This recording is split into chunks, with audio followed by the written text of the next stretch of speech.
Hello students, this is Murli sir, the teacher of bookkeeping and accountancy in New English High School and Junior College. In our last lecture, we have studied the journal entries of sum number 1 in dissolution of partnership firm. Today we shall do the ledger accounts. See the sum number 1. Raji and Sanjeev are partners sharing profit and losses equally. They decided to dissolve their firm on 31st March 2019. The balance sheet of the firm on 31st March 2019 was as under. The balance sheet is given. Below that, the adjustments are given. In the last lecture, I told you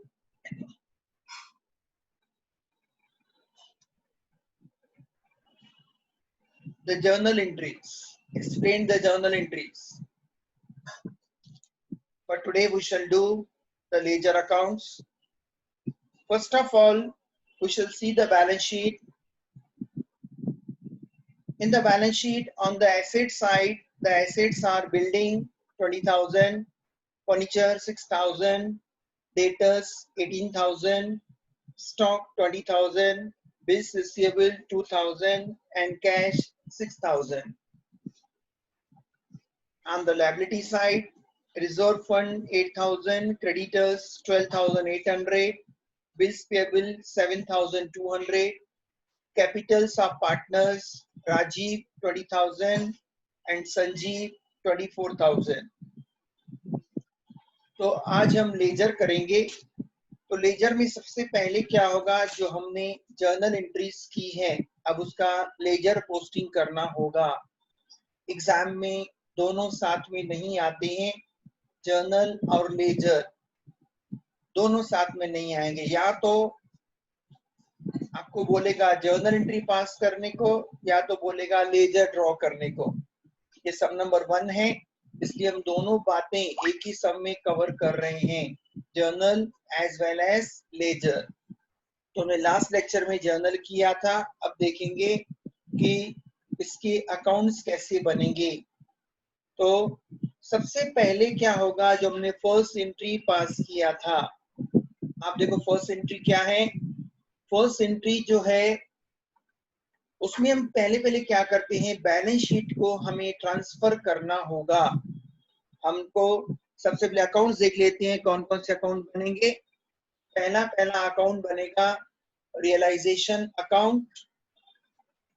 उसके बाद बनेगा partners capital account और उसके बाद बनेगा cash account. उसके बाद बनेगा कैश अकाउंट.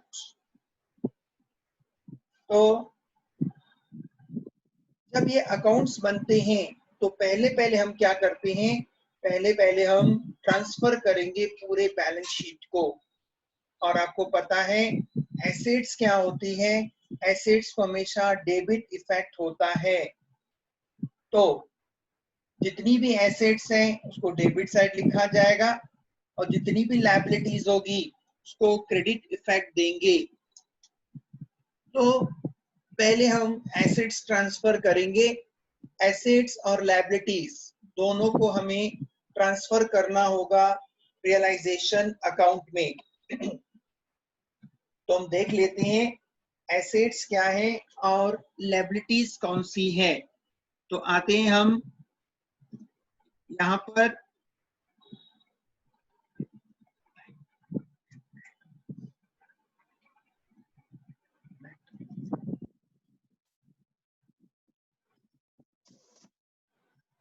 देखो अभी हम उसको ट्रांसफर करेंगे. एसेट्स और लायबिलिटीज को हम ट्रांसफर करेंगे. सबसे पहले हम ट्रांसफर करते हैं जितनी हमारी एसेट्स हैं. एसेट्स में क्या क्या है, बिल्डिंग, फर्नीचर, डेटर्स, स्टॉक और बिल्स रिसीवेबल. हमने बैंक का अलग से अकाउंट ओपन किया है, हमने कैश का अलग से अकाउंट ओपन किया है, इसलिए कैश ट्रांसफर नहीं होता. क्योंकि आपको पता है इस टॉपिक में है क्या, इस टॉपिक में सभी एसेट्स को सेल किया जाएगा। एसेट सेल करने के बाद जो पैसे मिलेंगे उसमें से लायबिलिटीज को पे किया जाएगा। बाकी जो पैसे बचेंगे वो पार्टनर लेकर जाएंगे। अब सबसे पहले हम एसेट्स ट्रांसफर करेंगे और हमने लास्ट लेक्चर में इसकी एंट्रीज भी की है। अकाउंट हमेशा बाद में बनते हैं, सबसे पहले तो एंट्रीज होती है। हमने लास्ट लेक्चर में जर्नल एंट्रीज किया था। तो अभी देखो हमने फर्स्ट एंट्री क्या पास किया था, realization account debit to sundry assets account. देखिए यहाँ पर ये मेरा पॉइंटर है, देखो realization account debit to sundry assets account. अब हम यहाँ पर रियलाइजेशन में इनर एंड आउटर कॉलम बनाएंगे। इनर और आउटर क्यों बनाते हैं, जब बहुत सारी एसेट्स होती है या लायबिलिटीज होती है या मोर देन वन होती है, उसको पहले हम इनर में लिखते हैं। इनर में लिखने के बाद हम प्लस करके उसको आउटर करते हैं। तो हमने एंट्री पास की है, realisation account debit to sundry assets account. Building is 20,000, furniture 6,000, debtors 18,400, stock 20,000 और बिल्स रिसीवेबल 2,000। इसका टोटल करेंगे आएगा 66,000। इस तरीके से एसेट्स ट्रांसफर होती है। एसेट्स का हमने पहले इनर कॉलम यूज किया, इनर करने के बाद हमने उसको आउटर में ले लिया, टोटल हो गया 66,000। जब हम ट्रांसफर करते हैं बच्चों, इस बात पे ध्यान देना, जब हम बैलेंस शीट के एसेट्स और लायबिलिटीज ट्रांसफर करते हैं तो वो बुक वैल्यू पे ट्रांसफर किए जाते हैं। बुक वैल्यू का मतलब है value given in the balance sheet. Book value पे ट्रांसफर करते हैं। और दूसरी बात, जब हम ट्रांसफर करते हैं उसका सिर्फ वन इफेक्ट होता है, डबल इफेक्ट नहीं होता। क्लियर? जब एडजस्टमेंट करेंगे, जब हम बैलेंस शीट के नीचे जाएंगे एडजस्टमेंट करेंगे, उस समय हर एक एडजस्टमेंट को हम डबल इफेक्ट देंगे। तो हम पहले हम ट्रांसफर कर रहे हैं, तो ट्रांसफर करते समय मैंने बताया बुक वैल्यू पे करेंगे और उसका वन इफेक्ट देंगे। तो हमने वन इफेक्ट दिया, तो एंट्री था realization account debit sundry assets account, total 66,000 हुआ। उसके बाद देखिए अब हम जो कैश है कहाँ ट्रांसफर करेंगे, कैश में हमने कैश अकाउंट ओपन किया, यहाँ पर लिखेंगे टू बैलेंस ब्रॉट डाउन। अब कर्सर पे ध्यान दो, जो रेड कलर का कर्सर है वहां पर हम देखो मैं इसको यूज कर रहा हूं और मैं वहां पर टर्म्स लिख रहा हूं। तो कैश अकाउंट में हमने लिखा to balance brought down, amount is 6,000। अब हमारी एसेट्स ट्रांसफर हो गई। अब हम ट्रांसफर करेंगे लायबिलिटीज को। लायबिलिटीज में सबसे पहले क्या दिया था, रिजर्व फंड। रिजर्व फंड का मतलब क्या होता है, रिजर्व फंड का मतलब होता है accumulated profits of the partners। Partners जितना पैसा कमाते हैं सबका सब वो यूज नहीं करते हैं, उनमें से कुछ पैसा साइड में करके रखते हैं कि फ्यूचर में काम आता है। फ्यूचर में कैसे काम आएगा, सपोज उनको बिजनेस को एक्सपांड करना है या मशीनरी को ओल्ड मशीनरी को बेचकर न्यू लेना है या कुछ न्यू टेक्नोलॉजी आई है उसको यूज करना है, तो प्रॉफिट्स वो क्या करते हैं, पूरा का पूरा प्रॉफिट यूटिलाइज नहीं करते हैं। जो अमाउंट वो साइड में रख देते हैं उसे हम कहते हैं जर्नल रिजर्व। लेकिन ये टॉपिक कौन सा है, डिसोल्यूशन। डिसोल्यूशन का मतलब है अभी ये फर्म बंद हो रहा है। जब फर्म बंद हो रहा है तो रिजर्व रखने का मतलब ही नहीं है। तो पार्टनर्स क्या करेंगे, दोनों पार्टनर्स अपने रेशो में जर्नल रिजर्व को, जो उनका कमाया हुआ प्रॉफिट है, वो लेकर जाएंगे। अब जब हम लायबिलिटीज ट्रांसफर करेंगे तो लायबिलिटीज किस साइड लिखी जाती है, क्रेडिट साइड, क्योंकि लायबिलिटीज को क्रेडिट इफेक्ट होता है। अब देखो जर्नल रिजर्व कहां पर आएंगे, पार्टनर्स कैपिटल में, देखो यहाँ पर आ रहे हैं सेकेंड लाइन पे, बाय जर्नल रिजर्व। और सब में हमको रेशो दिया हुआ नहीं था, सब में आपको क्या दिया था, they are equal partners. Equal का मतलब है दोनों क्या करेंगे 50-50% अपने प्रॉफिट्स को डिवाइड करेंगे। जर्नल रिजर्व 8,000 तो यहाँ पर बाय जर्नल रिजर्व आया 4,000 राजीव ने लिया 4,000 संजीव ने लिया। उसके बाद सम में दिया है क्रेडिटर्स और बिल्स पेएबल। ये क्या है हमारी आउटसाइड लायबिलिटी है। आउटसाइड लायबिलिटी कहाँ रिकॉर्ड करते हैं हम रिकॉर्ड करेंगे यहाँ पर रियलाइजेशन के क्रेडिट साइड यानी एसेट्स को डेबिट में रिकॉर्ड करते हैं और लायबिलिटीज को क्रेडिट में रिकॉर्ड करते हैं। तो इस टॉपिक में कैसे होगा जितनी एसेट्स होगी वो डेबिट साइड जाएगी या तो रियलाइजेशन अकाउंट में या तो पार्टनर्स कैपिटल अकाउंट में या तो कैश एंड बैंक अकाउंट में और जितनी लायबिलिटीज होगी वो कहाँ जाएगी या तो रियलाइजेशन क्रेडिट या तो पार्टनर्स कैपिटल के क्रेडिट में। अब जो लायबिलिटीज है आउटसाइड लायबिलिटी कितनी है 2 क्रेडिटर्स और बिल्स पेएबल।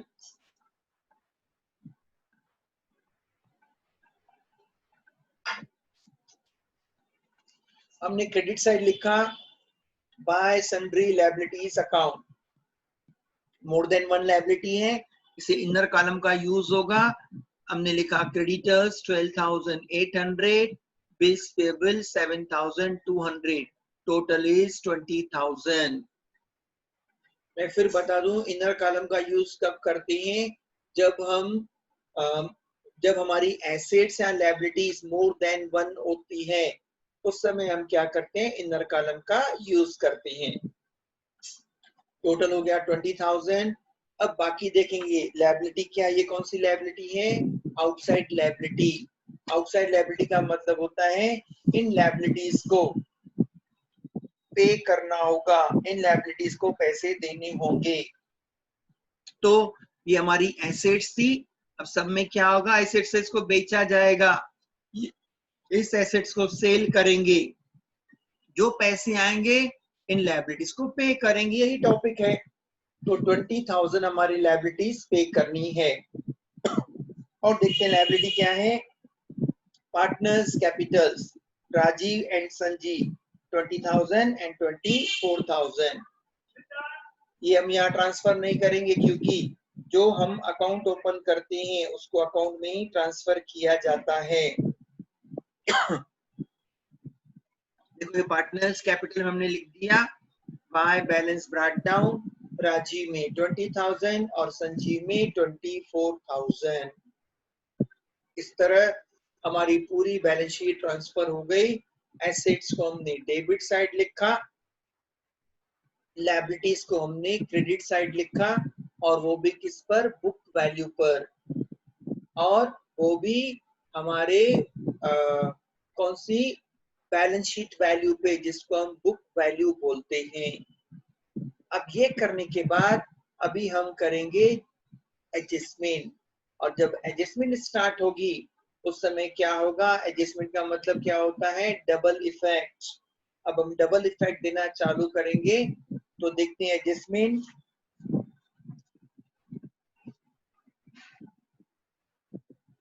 दिया है the assets realized as under. Realize का मतलब होता है कैश रिसीव्ड। हमें एसेट्स में से पैसे मिले कितने कितने मिले हैं स्टॉक में से 18,400 डेटर 16,600 बिल्स रिसीवेबल 1980।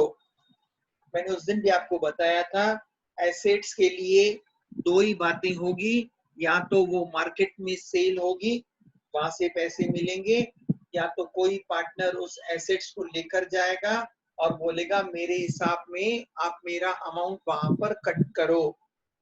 और लायबिलिटीज वैसे होगी या तो लायबिलिटी पे की जाएगी या तो कोई पार्टनर उसे ले लेगा वो बोलेगा मेरे अकाउंट में आप ऐड कर दो। तो अभी एसेट्स 3 एसेट्स बेची जा रही है वो सेल की जा रही है कौन कौन सी है स्टॉक डेटर्स और bills receivable. Firm is selling 3 assets. जब एसेट सेल होती है उस समय एंट्री क्या बनती है एंट्री बनेगी cash account debit realisation account. देखो लेजर का जो बेस होता है वो जर्नल होता है। आप क्या करो, पहले जर्नल एंट्रीज लर्न करो। जर्नल एंट्री लर्न करोगे तो लेजर खुद ब खुद आएगा, क्योंकि लेजर पोस्टिंग डिफिकल्ट नहीं होता है। डिफिकल्ट क्या होता है, जर्नल एंट्रीज करना। अब एसेट्स बेची जा रही है यानी पैसे आ रहे हैं। अगर पैसे आ रहे हैं तो कैश इज कमिंग इन। अगर cash is coming in, cash is a real account. Real का रूल क्या है, debit what comes in. So the entry is cash account debit realisation account. तो रियलाइजेशन में आ जाएगा बाय कैश अकाउंट। कौन कौन सी एसेट्स हैं, स्टॉक 18,400, डेटर्स 16,600 और बिल्स रिसीवेबल 1,980। तो total is 36,980। Okay, total is 36,980। तो एंट्री क्या बन रही है, cash account debit realisation. Realisation में हो गया बाय कैश, मतलब फर्म को कितना मिल रहा है, 36,980। और ये है एडजस्टमेंट। एडजस्टमेंट का मतलब होता है डबल इफेक्ट। तो cash account debit to realization, हमने रियलाइजेशन में बाय लिखा बाय कैश, तो कैश में क्या हो जाएगा, टू रियलाइजेशन। ये रेड कर्सर को देखते रहो, क्योंकि हमारे पास अभी ब्लैक बोर्ड या व्हाइट बोर्ड नहीं है। हमको क्या करना है, इसी कर्सर से ही, सॉल्व सम को हम कर्सर से ही हम एक्सप्लेन कर सकते हैं। तो एंट्री बन गई cash account debit realisation account 36,980। जब हम पार्टनर्स कैपिटल में या कैश अकाउंट में पोस्टिंग करेंगे, उस समय हमें यहाँ पर कोई डिस्क्रिप्शन देने की जरूरत नहीं है। जो भी डिस्क्रिप्शन होगा वो हो जाएगा रियलाइजेशन अकाउंट में। इसलिए जब हम ये सम सॉल्व करते हैं, फर्स्ट पेज पे, पूरे पेज पे हम बनाते हैं रियलाइजेशन अकाउंट। सेकंड पेज पे हम पार्टनर्स कैपिटल अकाउंट बनाते हैं 10 लाइंस का, और उसके नीचे बनाते हैं हम कैश अकाउंट। तो रियलाइजेशन अकाउंट में क्या होता है, पूरा डिस्क्रिप्शन देना होता है कि जो 36,980 आया, ये कहाँ से आया, इसमें से कौन कौन सी एसेट है। देखो ये हमको कहाँ दिया है, रियलाइजेशन के क्रेडिट में डिस्क्रिप्शन है। ये जो 36,980 है, इसमें 3 एसेट्स हैं, स्टॉक, डेटर्स और बिल्स रिसीवेबल। लेकिन जब हम पार्टनर्स कैपिटल में लिखेंगे या कैश अकाउंट में लिखेंगे, उस समय वहां पर डिस्क्राइब करने की जरूरत नहीं होती है। यही रीजन है कि हम कैश अकाउंट में इनर और आउटर नहीं बनाते हैं। देखो सिंगल ही कॉलम बना हुआ है, ओनली आउटर। लेकिन रियलाइजेशन में क्या होता है, इनर आउटर बनाया जाता है, क्योंकि वहां पर 2 या उससे ज्यादा एसेट्स और लायबिलिटी हो सकती है। Clear students? अब यहाँ तक हमने किया कि एसेट्स फर्म ने सेल की है और उनको 36,980 मिला है। देखेंगे what about other assets and liabilities. आगे समरीड करता हूँ। Sanjeev agree to take over the building for ₹18,000। जो संजीव है एक एसेट लेके जा रहा है 18,000 में।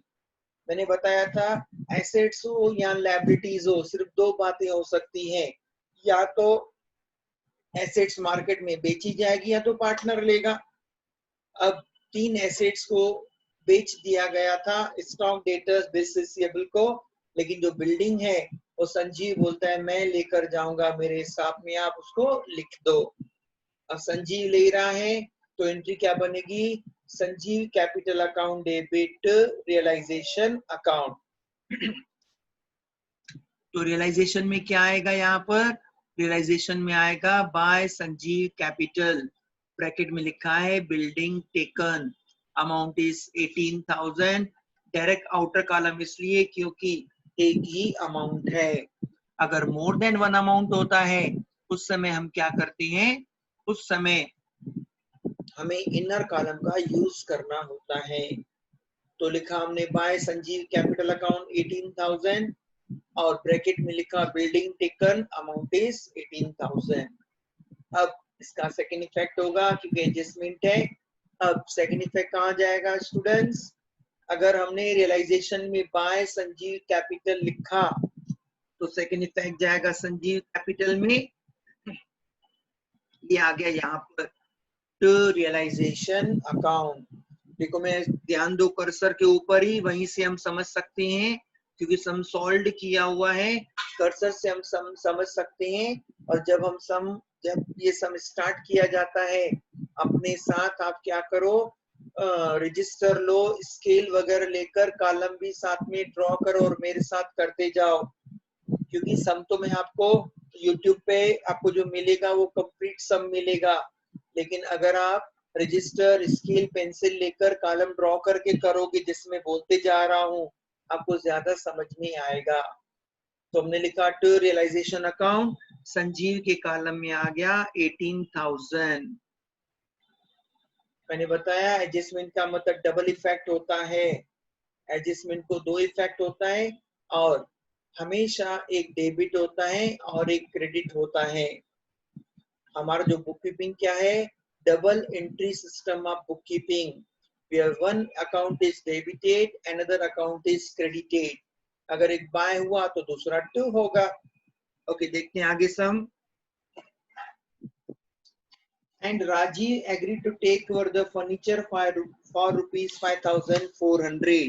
राजीव भी फर्नीचर ले रहा है, एसेट्स की बात हो रही है, तो यहाँ लिखेंगे by Rajeev capital account furniture taken amount 5,400। आपने एक बात यहाँ देखी होगी, पहले जितनी एसेट्स है पहले यहाँ पर हम ट्रांसफर करते हैं। देखो इजी वे है, पहले एसेट्स को यहाँ पर ट्रांसफर करते हैं, लेकिन जब एडजस्टमेंट स्टार्ट होगी तो सब की सब एसेट्स का आ जाएगी, अपोजिट साइड आ जाएगी। यहाँ से देखो एसेट स्टार्ट हो रही है, देखो ये सब एसेट्स है, ये भी एसेट्स है, stock, debtors, bills receivable, building और फर्नीचर, ये पांचों एसेट्स, ये तो 5 एसेट्स यहाँ पर थी। जब हम ट्रांसफर करेंगे तो डेबिट साइड लिखेंगे, लेकिन जब एडजस्टमेंट स्टार्ट होगा all will come on the credit side. अब हमने लिखा by Rajeev capital account 5,400 in the bracket furniture taken. अब नेचुरली एडजस्टमेंट डबल इफेक्ट होगा, एक गया क्रेडिट साइड तो दूसरा आएगा हमारा डेबिट साइड, दूसरा आएगा यहाँ पर देखो डेबिट साइड में, ये आ रहा है यहाँ पर टू रियलाइजेशन अकाउंट राजीव में 5,400। अब देखोगे यहाँ पर हमको दो बार टू रियलाइजेशन लिखने की जरूरत नहीं है, क्योंकि पार्टनर्स कैपिटल में दोनों पार्टनर्स है राजीव और संजीव है, तो हमने एक ही बार लिखा टू रियलाइजेशन, राजीव में 5,400 और संजीव में 18,000। ओके स्टूडेंट्स, अब एसेट्स के बारे में उसने बता दिया, देखेंगे आगे। The realization expenses amount ₹600। जो रियलाइजेशन एक्सपेंस है वो हो रहे हैं 600। अभी क्या होती है रियलाइजेशन एक्सपेंसेस, मैंने लास्ट लेक्चर में बताया था, ये वो एक्सपेंडिचर है जब हम एसेट सेल करते हैं तो जो हमारे एजेंट्स होते हैं जो हमको एसेट सेल करवा के देते हैं, they charge some commission, that commission is known as realization expenses. तो कितने हैं वो 600 हो रहे हैं। तो यहाँ पर आप देखोगे एक्चुअली सम पूरा हो रहा है। चलो पहले हम ये 600 का कर लेते हैं। The entry will be realization account debit to cash account, क्योंकि हम एजेंट्स को पैसा देंगे, अगर एजेंट्स को पैसा देंगे कैश विल गो आउट, अगर कैश जा रही है the entry will be realization account, इस तरह होता है रियलाइजेशन अकाउंट, ये debit to cash account, bracket में रियलाइजेशन एक्सपेंसेस अमाउंट है 600। एंट्री बन गई। Realization account debit cash account, naturally अभी ये क्या है, एडजस्टमेंट है। Adjustment carries double effect. तो हमने रियलाइजेशन में क्या लिखा, टू कैश। तो देखो यहाँ पर कैश में क्या लिखेंगे, by realization amount 600। Okay fine, देखते हैं।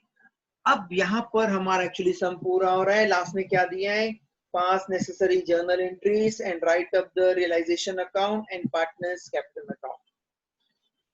इसमें बच्चों एक नोट लिख दो कि जब हम ये डिसोल्यूशन का सम करेंगे उस समय एक बात पर ध्यान देना है, अगर आपके सम में बताया हुआ नहीं है लायबिलिटीज के बारे में कि वो लायबिलिटीज पे हो रही कि नहीं हो रही है, पार्टनर्स लेकर जा रहा है कि नहीं लेकर जा रहा है, तो इस सम में देखोगे तो लायबिलिटीज के बारे में कुछ भी नहीं लिखा है।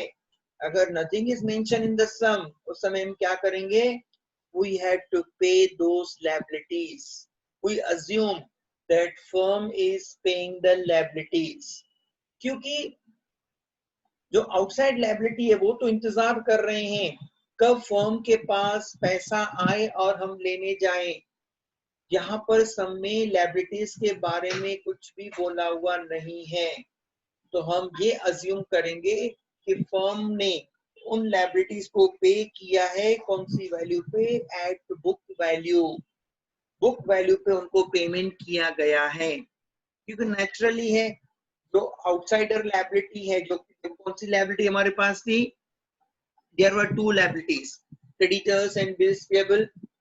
अगर कुछ नहीं बताया है तो क्रेडिटर्स और बिल्स पेएबल जो थे वो छोड़ेंगे थोड़ी, जिन्होंने हमारे ऊपर बिल्स निकाले हैं वो तो पेमेंट लेने आएंगे, उल्टा वो तो इंतजार कर रहे हैं कब हमारी एसेट्स बिके।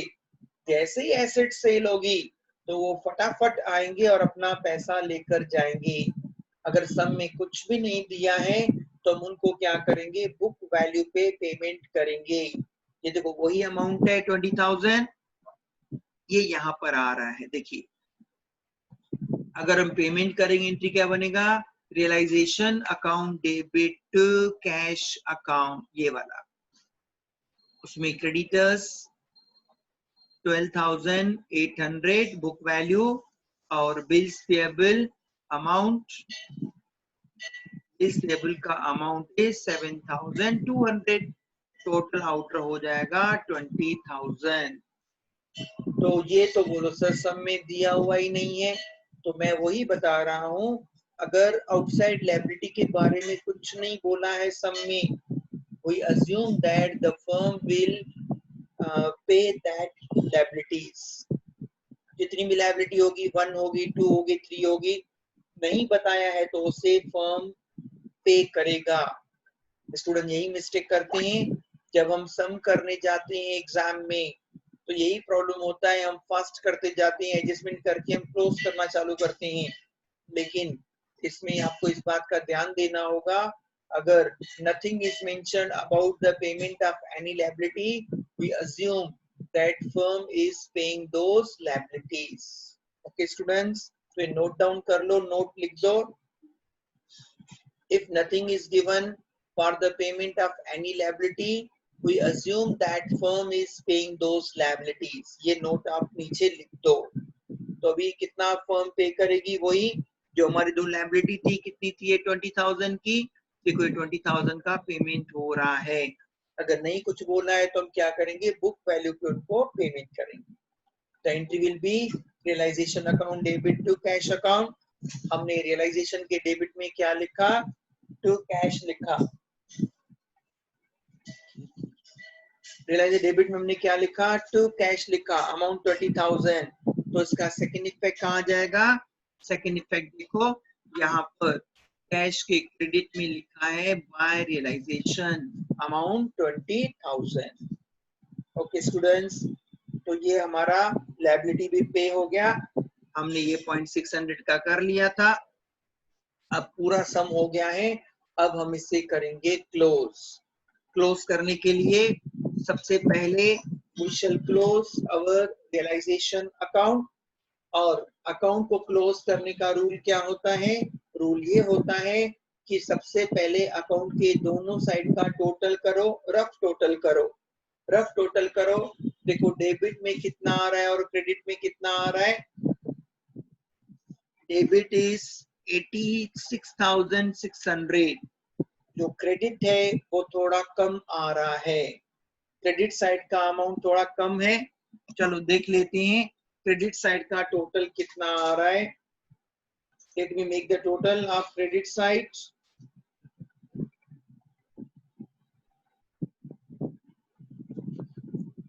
क्रेडिट साइड में है, एक है 20,000 प्लस हम करेंगे 36,980 प्लस हम करेंगे 18,000। देखिए क्रेडिट साइड में है 20,000, 36,980 और 18,000। अगर हम इसको प्लस कर रहे हैं तो टोटल हो रहा है 74,980। और डेबिट साइड का टोटल किया कितना आया? 86,600। इसका मतलब है 86,600 इज मोर देन 74,980। तो रूल क्या है पीके का, अकाउंट्स का, लेजर का रूल क्या होता है? देखो बच्चों ये आपको हमेशा काम आएगा, जब भी कोई भी अकाउंट क्लोज करोगे तो रूल यही होता है, पहले आप रफ टोटल करो दोनों साइड का, जो बड़ा अमाउंट है वो दोनों साइड लिख दो। बड़ा अमाउंट कितना था? बड़ा अमाउंट था 86,600, हमने यहाँ लिख दिया 86,600। फिर जो छोटा अमाउंट है क्रेडिट साइड कम है, क्रेडिट साइड कितना था? 74,980। तो 86,600 में से 74,980 अगर लेस करोगे तो you will get, let me make the total once again, 20,000 plus 36,980 plus 18,000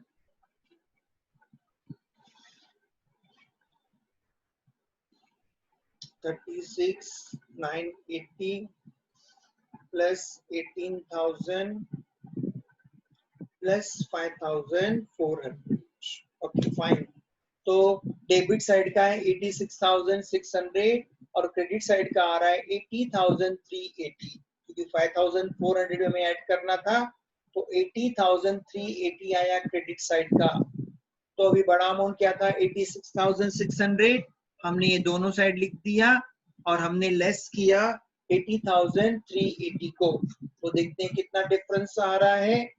the difference कम 6,220। और वो डिफरेंस कहाँ लिखा जाता है? उस साइड लिखा जाता है जिस साइड अमाउंट कम होता है। डेबिट साइड ज्यादा था तो डिफरेंस कहाँ जाएगा? Credit side, 6,220। अब ये दोनों कौन है? इक्वल पार्टनर्स हैं। इक्वल पार्टनर्स तो 6,220। अब हम दोनों पार्टनर्स को इक्वली डिवाइड करके देंगे। तो इक्वल डिवाइड करो, यानी डिवाइड बाय क्या करोगे? 2, because there are 2 partners. 2 partners divide by 2 करेंगे, 3 पार्टनर्स डिवाइड बाय 3 करेंगे। तो 6,220 डिवाइड बाय 2 करोगे तो कितना आएगा? ये आएगा हमारा 3,110, 3,110। तो यहाँ पर हम क्या लिखेंगे? By partners capital account, Rajeev में 3,110 और संजीव में भी 3,110। इसका अभी हम देंगे सेकेंड इफेक्ट कि क्लोजिंग हो रहा है। हमने लिखा बाय पार्टनर्स कैपिटल, तो अभी हमने क्या लिखा? रियलाइजेशन क्रेडिट में बाय पार्टनर्स कैपिटल। तो यहाँ पर पार्टनर्स कैपिटल में क्या हो जाएगा? रियलाइजेशन, ये वाला अमाउंट 3,110, 3,110। अब फिर अभी क्या करेंगे? पार्टनर्स कैपिटल को क्लोज करेंगे। सेम रूल, जब भी अकाउंट क्लोज करते हैं the rule is only one. क्या रूल रहता है? रूल ये रहता है कि दोनों साइड को टोटल करो, जो बड़ा अमाउंट है दोनों साइड लिखो और उसमें से छोटे अमाउंट को लेस करो। अभी हम राजी और संजीव यानी पार्टनर्स कैपिटल को क्लोज करेंगे। हम देख रहे हैं कि कौन सा साइड बड़ा आ रहा है। Now the credit side is more than debit. अभी हम जब देख रहे हैं क्रेडिट साइड कितना है 24,000। राजी को पहले क्लोज करेंगे। राजी को हम क्लोज करेंगे।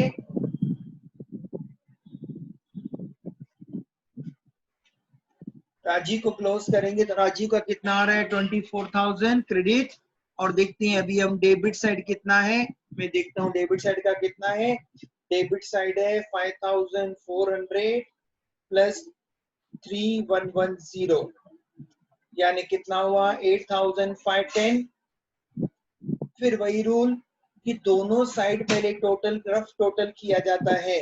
क्रेडिट साइड 24,000 है, हमने क्रेडिट साइड 24,000 लिखा और यही अमाउंट हमने 24,000 यहाँ भी लिखा। फिर 24,000 में से 8,510 को लेस करेंगे। देखेंगे कितना आ रहा है 15,490। ये आ गया 15,490।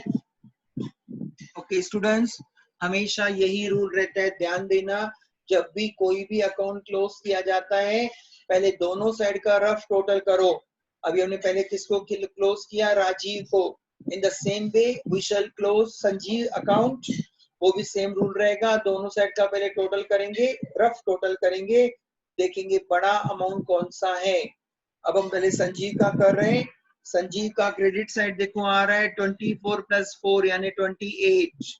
और देखते हैं डेबिट साइड कितना है।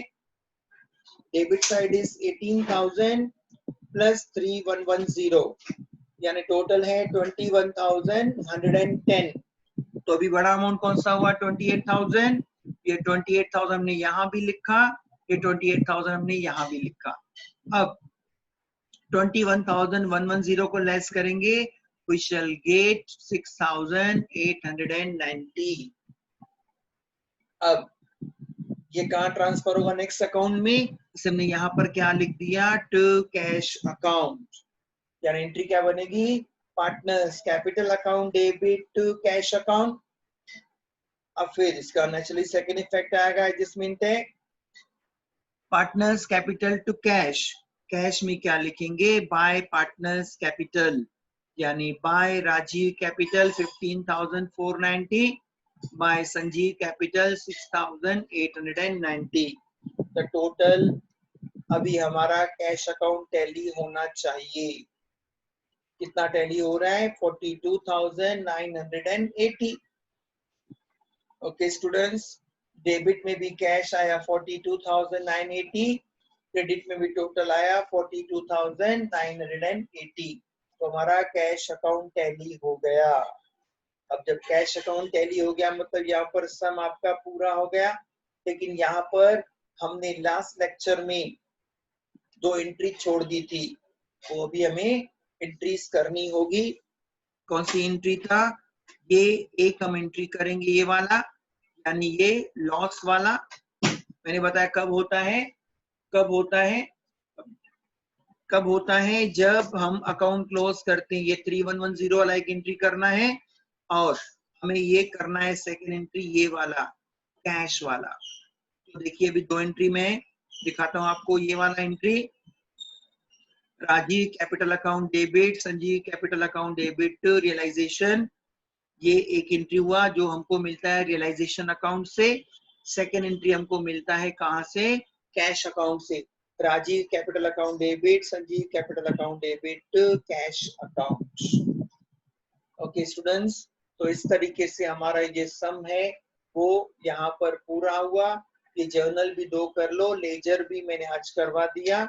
आप इसको अच्छे से देखो और प्रैक्टिस करो।